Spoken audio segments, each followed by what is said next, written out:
Once upon a time, in a small town, there lived a young couple, John and Emily. They were deeply in love and had been married for a few years. Emily was a kind and gentle soul who worked hard to make ends meet, while John was a charming but ambitious man who often prioritized his career over his family.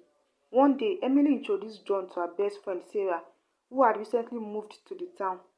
Sarah was a wealthy and successful businesswoman who was immediately drawn to John's charming personality. As they spent more time together, John found himself attracted to Sarah's wealth and status. Sarah, sensing John's admiration, began to flirt with him, and soon they started an affair together. John, torn between his love for Emily and his desire for more luxurious life, eventually made the painful decision to leave Emily for Sarah. Emily was devastated by John's betrayal and heartbroken by the loss of her marriage.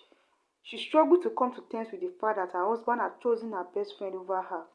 Sarah, on the other hand, was thrilled to have won John's affection and quickly married him. She showered him with expensive gifts and took him on luxurious vacations. But John soon realized that his new life was not as fulfilling as he had expected. Despite his wealth and status, John felt empty and guilty for the pain he had caused Emily. He began to question his decision and wonder if he had made a terrible mistake. Meanwhile, Emily, with the support of her friends and family, slowly began to rebuild her life.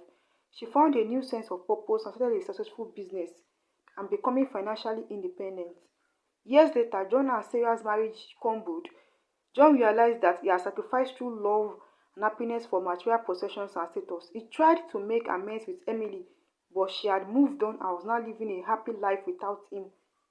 In the end, John was left to ponder the consequences of his choice, while Emily emerged stronger and wiser and became a true survivor of a painful betrayal.